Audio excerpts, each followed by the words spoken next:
Triple R సినిమాతో pan India star హీరోగా ఎదిగిన man of masses junior NTR ఓ ల్యాండ్ వివాదంపై హైకోర్టును ఆశ్రయించారు.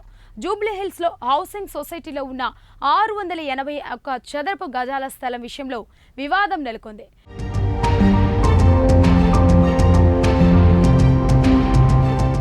జూనియర్ ఎన్టీఆర్ చెప్తున్న వివరాల ప్రకారం 2003లో సుంకు గీత అనే మహిళ నుంచి ఈ స్థలాన్ని ఆయన కొనుగోలు చేశారు. చట్ట ప్రకారం అన్ని అనుమతులు పొందిన తర్వాత ఏడాది క్రితం ఆ స్థలంలో ఇంటి నిర్మాణాన్ని చేపట్టారు. కానీ ఆ తర్వాత 3-4 బ్యాంకులు తమ వద్ద లోన్ తీసుకోకపోవడంతో ఆ స్థలాన్ని స్వాధీనం చేసుకునేందుకు యత్నించారు. గీత ఫేక్ డాక్యుమెంట్లతో ఆయా బ్యాంకుల నుంచి మార్ట్గేజ్ ద్వారా లోన్ పొందింది.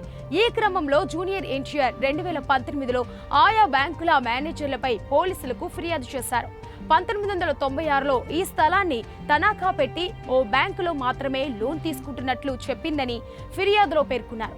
1996లోనే తమ వద్ద గీతా లక్ష్మి స్థలం పేపర్లు తాకట్టు పెట్టి లోన్లు తీసుకుంటున్నట్లు బ్యాంకులు ట్రైబ్యునల్ను ఆశ్రయించగా బ్యాంకులకు అనుకూలంగా తీర్పు వచ్చింది.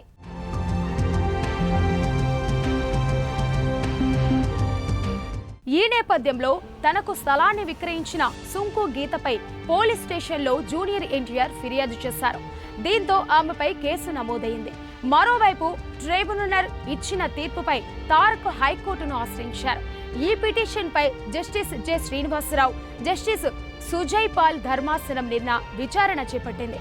ట్రిబ్యునల్ ఆర్డర్ కాపీ అందుబాటులో లేకపోవడంతో తమకు సమయం కావాలని తారక్ తరపు న్యాయవాది హైకోర్టును కోరారు. తదుపరి విచారణను వెకేషన్ బెంచ్ ముందు పోస్టు చేయాలని తారక్ న్యాయవాది కోరగా ధర్మాసనం తిరస్కరించింది.